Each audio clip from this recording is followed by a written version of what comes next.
శ్రోతలకు నమస్కారం. మన ఛానల్కు స్వాగతం. కథ చిన్ని చిన్ని ఆశ. రచన పద్మావతి రాంభక్త గారు. సరిగ్గా రాత్రి 10 అయింది. అప్పుడే నా కోడలు శైలజ చెప్పులు విడిచి హుషారుగా ఏదో కూనిరాగం తీస్తూ ఇంట్లోకి వచ్చింది. ముఖంలో ఆనందం దాచాలన్నా దాగనంతగా పొంగి పొరలుతుంది. ఆ వెనకే నా కొడుకు కూడా వచ్చాడు. తన మనసు తెలిసిన దాన్ని కాబట్టి ఆ సమయంలో కూడా కాఫీ కల్పన శైలు అని అడిగాను. ఇవ్వండి అత్తయ్య, అర్ధరాత్రి లేపి ఇచ్చినా మీ చేతి కాఫీ వద్దని మాత్రం అనను అంది నవ్వుతూ. నేను కాఫీ కలుపుతుంటే వెనకాలే తను వంటింట్లోకి వచ్చి, పార్టీ ఎంత బాగా జరిగిందో అత్తయ్య, మీరు రమ్మంటే రానన్నారు, కానీ వస్తే మరీ బాగుండేది అంది. అంతా నీ వయసు వాళ్లే కదా, వాళ్ళ మధ్యన నేనెందుకు, నాకేం తోచదు కదా, అందుకే రాలేదు శైలు అన్నాను. ఆ వేడుక చూడాలని నాకు మనసులో పీకుతున్నా కావాలని వెళ్ళలేదు. అదొక రకమైన చెప్పలేని సన్నని బాధ నా మనసులో కదులుతుంది. అలాగని అది ఈర్ష్య మాత్రం కానే కాదు. జీవితంలో కొన్ని అతి చిన్న సరదాలే తీరని కోరికలై మనసును మెలిపెడుతూ ఉంటాయి. అవి వివరించి చెప్పినా చాలామందికి అర్థం కావు. సరికదా, చెప్పిన వారిని వింతగా చూడడం నాకు అనుభవమే. ఇవాళ శైలజ పుట్టినరోజు. పొద్దున్న తను లేచిన దగ్గర నుండి ఇంట్లో ఒకటే హడావిడి. తను తలంటుకొని రాగానే నేను పాయసం చేసి తన చేతికి అందించాను. తను ఆ గాజు గిన్నె నా చేతిలోనే పెట్టి మీరే తినిపించండి అంటూ గారంగా నోరు తెరిచింది.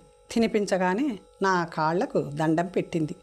నేను ఆశీర్వదించి తన కోసం చేసిన తనకిష్టమైన నిమ్మకాయ పులిహోర, శనగపప్పు వడలు బాక్సులో సర్ది ఇచ్చాను. అవి పట్టుకొని ఆఫీసుకు బయలుదేరిపోయింది. నా కొడుకు కొన్న ఎర్ర అంచుతో ఉన్న బంతిపువ్వు రంగు చీర కట్టుకొని మ్యాచింగ్ దుద్దులు పెట్టుకొని చక్కగా అలంకరించుకొని వెళ్ళింది. అలా తనని చూస్తుంటే ఎంత ముచ్చటగా అనిపించిందో. పనంతా అయి సోఫాలో కూలబడ్డాక ఒక్క ఉదుటున ఆలోచనలు మనసంతా ముసురుకొని గతంలోకి పరుగులు తీశాయి.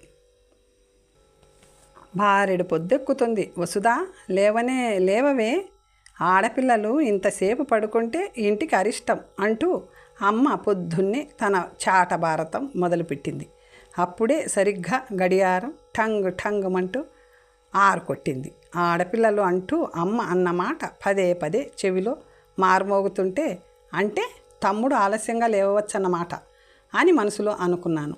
ఆ మాట బయటకు అంటే ఏం జరుగుతుందో నాకు తెలియంది కాదు.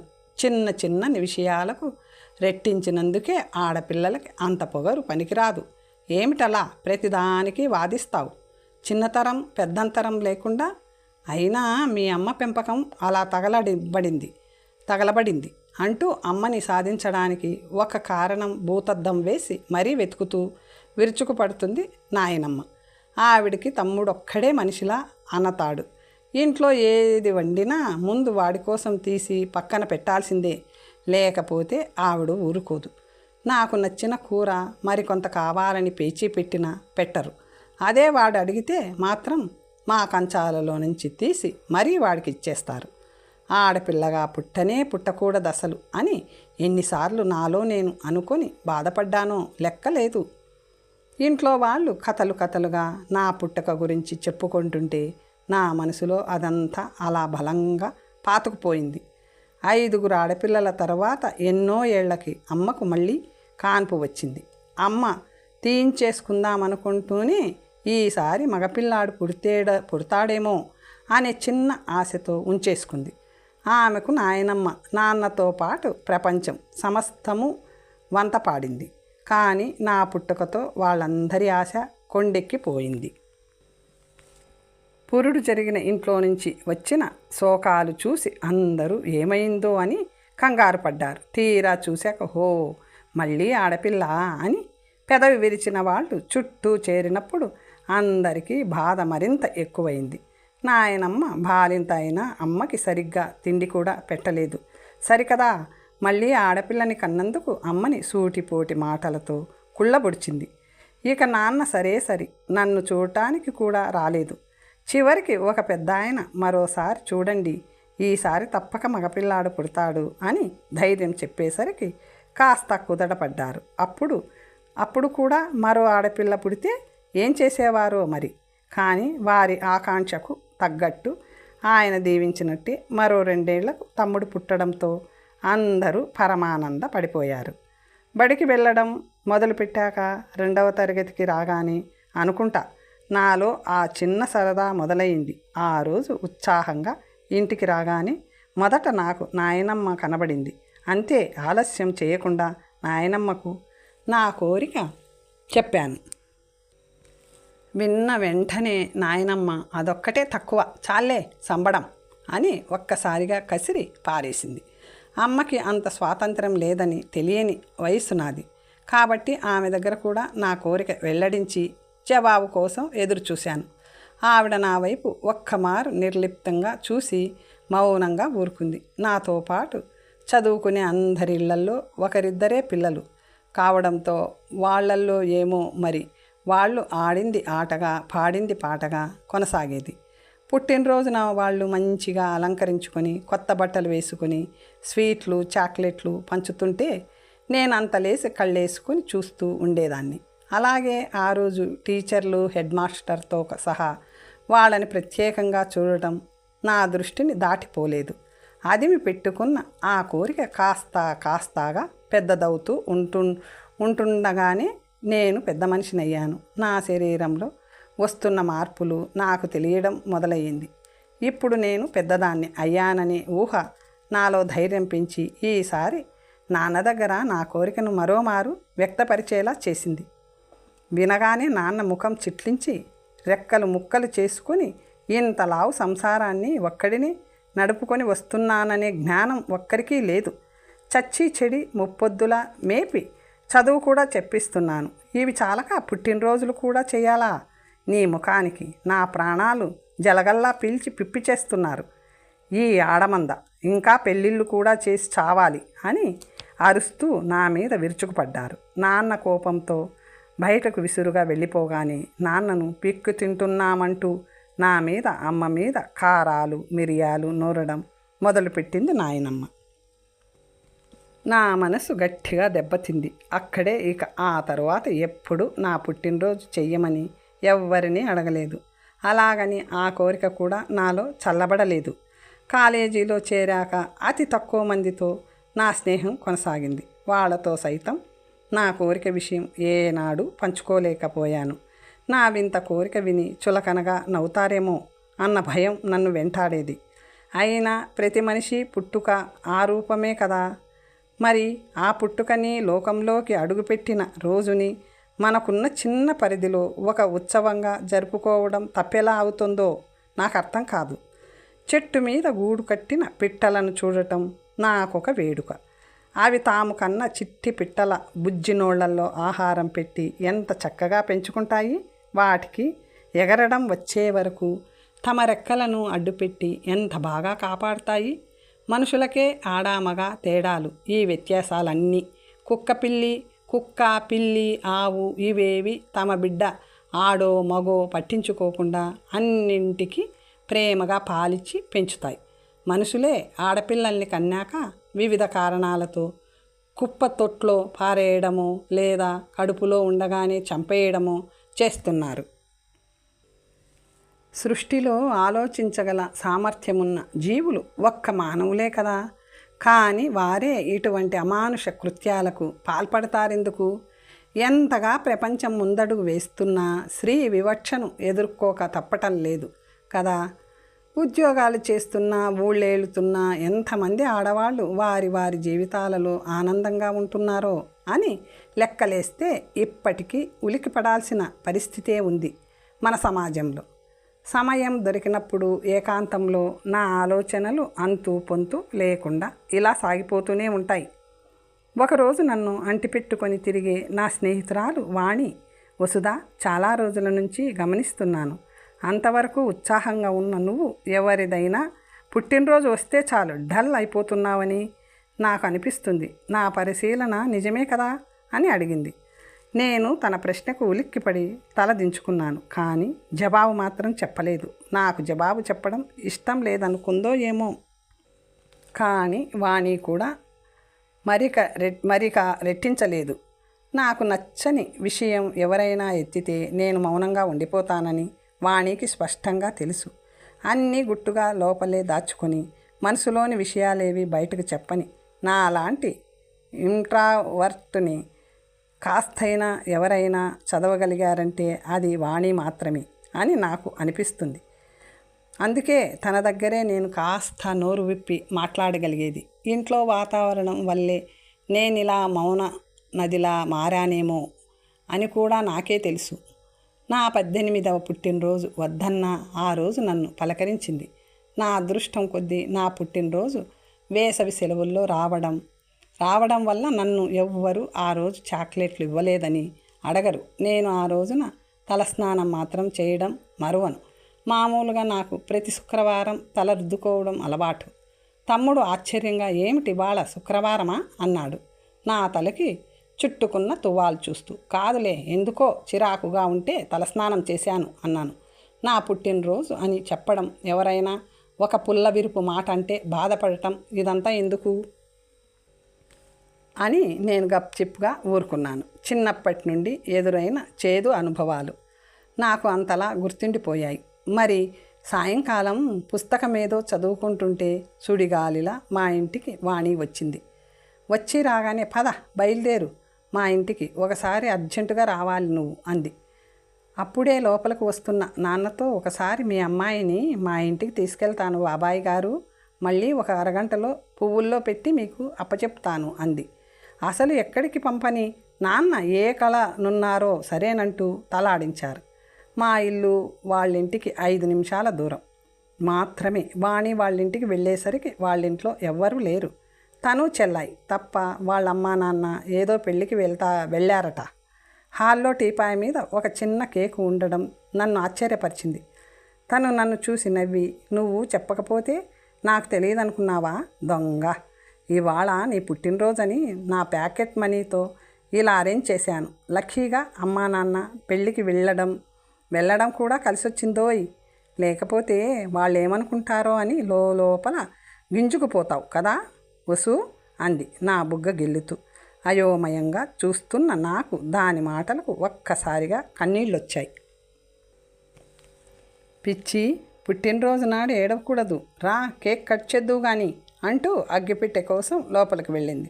వాణి వాళ్ళ చెల్లి హ్యాపీ బర్త్డే టు అంటూ టు యూ వాణి వాళ్ళ చెల్లి హ్యాపీ బర్త్డే టు యూ అంటూ నా చేతులు పట్టుకొని ఊపుతూ నవ్వుతుంది.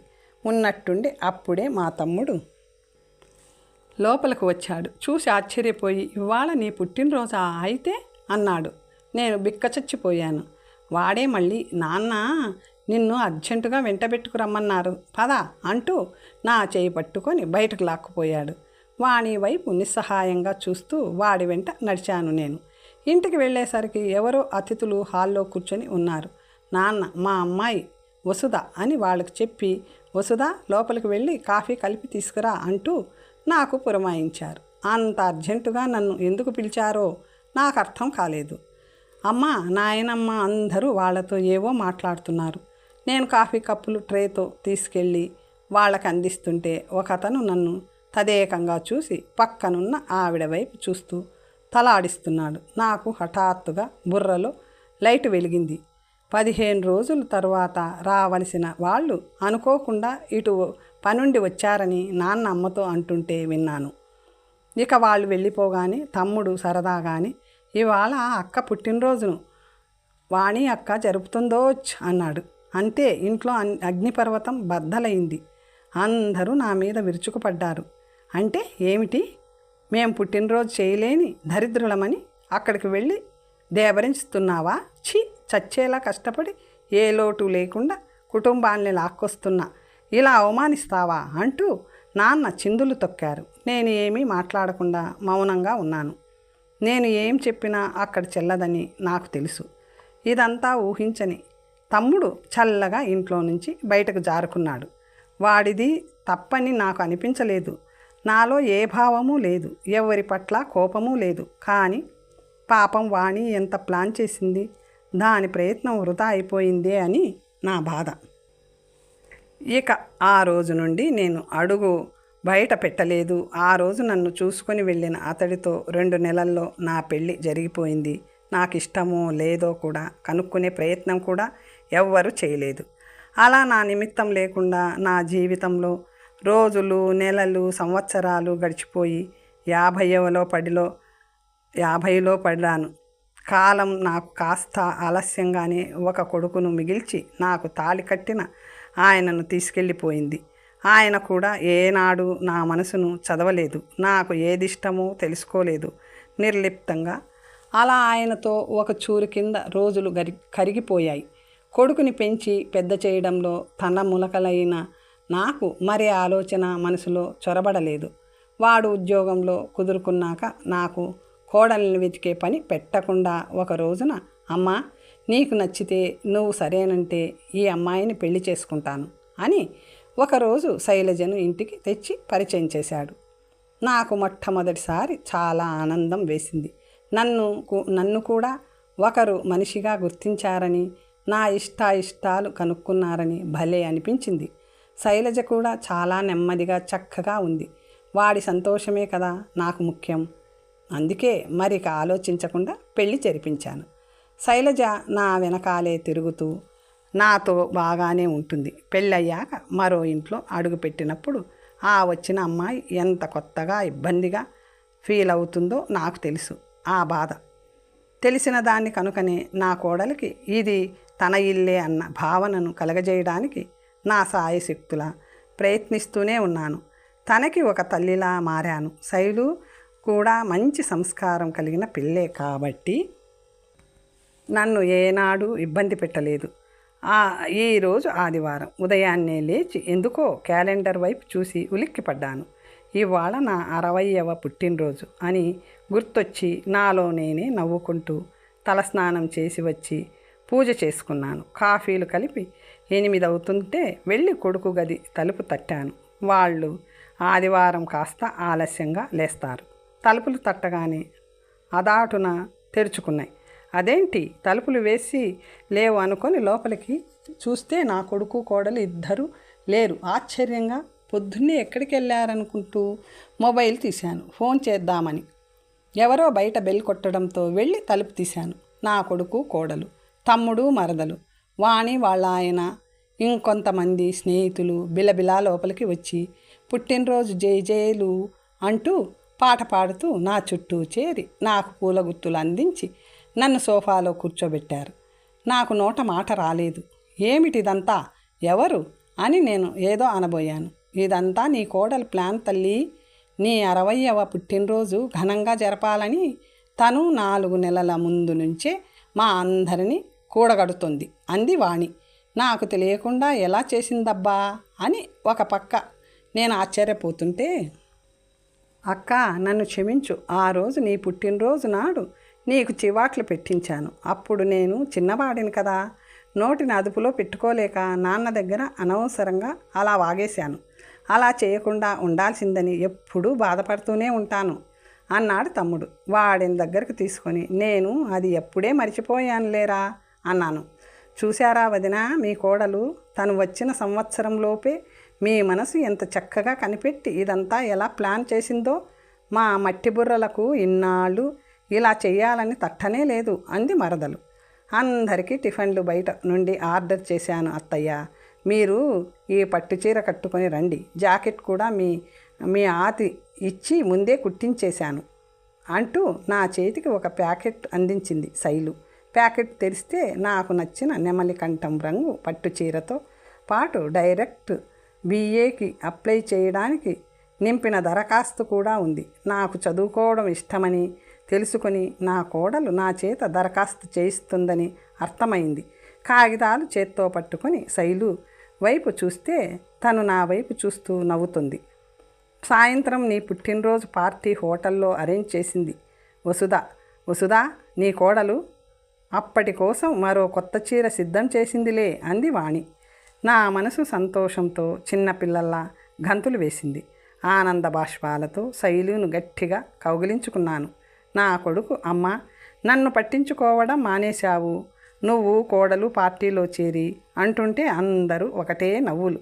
మరోవైపు నా హృదయాన్ని తడిపేస్తూ ఆనందాల జల్లులు. కథ సమాప్తం. మరొక మంచి కథతో తర్వాత కలుసుకుందాం.